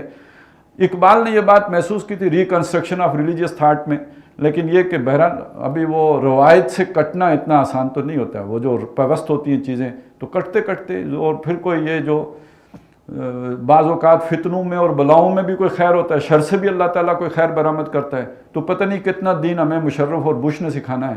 اگر ہم خود نہیں سیکھیں گے تو لاتیں کھا کے سیکھیں گے، بہرحال وہ تو سیکھنا ہی پڑے گا. البتہ یہ کہ جانا ادھر ہی ہے. تو وفی انفسکم افلا تبصرون وفی السماء رزقکم وما توعدون فورب السماء والارض انہ لحق مثل ما انکم تنطقون. تو قسم ہے آسمان اور زمین کے رب کی. اچھا یہ بھی ایک بڑی اہم بات ہے. آسمان بلندی، زمین پستی، دو مختلف چیزیں. انکم لفی قول مختلف، آ کے یہاں بھی اوپر نیچے. اور عام تصور یہ اوپر کا قانون علیحدہ تو نیچے کا قانون علیحدہ ہے. اب اوپر کا قانون کیا ہے؟ بارش برسانا. نیچے کا قانون کیا ہے؟ زمین شک ہوتی ہے، اس سے فصل نکلتی ہے. بالکل مختلف بات ہے. تو جب دو متضاد باتیں ہیں تو اس کے دو متضاد حاکم بھی ہونے چاہیے. جیسے آپ کو معلوم ہے نا کہ مختلف آگ کا خدا علیحدہ بنا لیا تو پانی کا خدا علیحدہ بنایا، بعض نے شر کا خدا علیحدہ بنایا تو خیر کا خدا علیحدہ بنایا. تو یہاں دونوں کو جمع کر کے دونوں کا رب ایک ہے. آسمان کا رب بھی وہی، زمین کا رب بھی وہی. اور اشارہ اس طرف کر دیا گیا کہ یہ دو چیزیں بھی متضاد نہیں ہیں، یہ دونوں مل کے یہ جوڑا ہے، آسمان اور زمین کا جوڑا ہے جو مل کے انسان کو سرو کر رہا ہے. وہ بارش برساتا ہے، اس سے زمین کی جو نمو ہے یا رویدگی ہے وہ ظاہر ہو جاتی ہے. اور یوں ایک دو مختلف چیزیں مل کے، جیسے مرد اور عورت بظاہر ان میں جنسی اختلاف ہے، یہ اختلاف، یہ جو رحمت ہے اختلاف وہ اس معنی میں ہے کہ یہ اختلاف پھر ایک نئی جو ہے وہ چیز کی ذریعہ بن جاتا ہے، ایک مقصد کو سرو کرنے کا ذریعہ بن جاتا ہے۔ اسی طرح آسمان اور زمین میں اختلاف ہے، اس سے کہیں غلط یہ نہ سمجھ لینا کہ دو رب بھی مختلف ہیں، رب ایک ہی ہے، دونوں کا ہے۔ فَوَرَبِّ السَّمَاءِ وَالْأَرْضِ، تو آسمان اور زمین کے رب کی قسم، إِنَّهُ لَحَقٌّ، بے شک وہ حق ہے۔ کون؟ جو اس صورت میں جس کا دعویٰ کیا گیا ہے، اور اس صورت میں کس چیز کا دعویٰ کیا گیا ہے؟ یوم الدین کا، بدلے کے دن کا، جزا و سزا کا، حساب کتاب کا، پورا بدلہ دے دینے کا، یعنی جنت کی صورت میں یا دوزخ کی صورت میں۔ یہ حق ہے، یہ حقیقی ہے، یہ حقیقت ہے۔ اب اس کا جس طرح بھی معنی کر لیں، یہ سچ ہے، شدھ نہیں ہے، واقعی ہے۔ انہو لحق، اور کیسا حق ہے؟ مثل ما انکم تنطقون، بالکل ایسا ہی حق ہے جیسے تم بولتے ہو، جیسے ایک دوسرے کی آواز سنتے ہو، جیسے تمہارا بولنا حق ہے ایسے یہ بھی حق ہے۔ اور ویسے جب یہ ہوگا واقعہ تو کیسے ہوگا؟ وہ بھی تو ایک بولنا ہی ہوگا نا۔ اللہ نے کوئی کام کرنا ہو تو اسے کیا کرنا ہوتا ہے؟ کن کہنا ہوتا ہے، بس اس نے کن کہا تو ہو گیا۔ اذا اردنا شیئا ان نقول لہ کن فیکون، ہم کہتے ہیں ہو جا، ہو جاتی ہے۔ ہمارے سمجھانے کے لیے کہیں کہہ دیا کہ کلمح البصر، وہ اتنی جلدی ہو جاتا ہے جیسے آنکھ کا جھپکنا، لیکن آنکھ جھپکنے میں بھی تو کوئی وقت لگتا ہے نا، اللہ کے فیصلے کے نافذ ہونے میں وہ بھی نہیں لگتا، آنے واحد میں ہو جاتا ہے۔ جوں کا تو اسی وقت جوں ہی کہاں ہو گیا۔ تو اللہ کے ہاں تو وہ یوں سمجھے کہ وہ ٹائم اینڈ سپیس سے تو ماورا ہے، اس کے لیے کوئی وقت کی قید ہے ہی نہیں، اس نے کہا اور ہو گیا، تو وہاں تو ٹائم لگتا ہی نہیں۔ تو جیسے تم بولتے ہو، جیسے تمہارا بولنا حق ہے، اسی طرح اس واقعے کا ہونا، حساب کتاب کا ہونا، جزا و سزا کا ہونا، یہ بھی برحق ہے۔ تو یہ پہلا رکوع بھی یہاں آ کے ختم ہوتا ہے، 23 آیات بھی یہاں مکمل ہوتی ہیں۔ تو یہ اس میں جو وہی ہمارے سامنے ایک پورا جو دو جد و جہدیں، دو اقوال اور ان سے نکلنے والی دو کوششیں، دو محنتیں، ان کا ذکر آ گیا، اور دو انجام۔ دو محنتیں، دو کوششیں کیا ہیں؟ وہ ایک وہ ہیں جو ماننے والے ہیں، وہ نیکی کی طرف، خیر کی طرف، بلائی کی طرف، اچھائی کی طرف محنت کرنے والے ہیں، اور وہ جو نہیں ماننے والے وہ شر کی طرف، برائی کی طرف، شر کی طرف اور غلطی کی طرف اور برائیوں کی طرف دعوت دینے والے اور کام کرنے والے ہیں۔ اور پھر ان کے انجام بھی دو مختلف، ایک وہ جو جنت میں جانے والے ہیں اور دوسرے وہ جو دوزخ کا ایندھن بننے والے ہیں۔ اللہ تعالی ہمیں اس رخ پر محنت اور جد و جہد کرنے کی توفیق عطا فرمائے جو جنت میں لے جانے کا باعث بنے۔ بارک اللہ لی و لکم فی القرآن العظیم و نفعنی و ایاکم بالآیات والذکر۔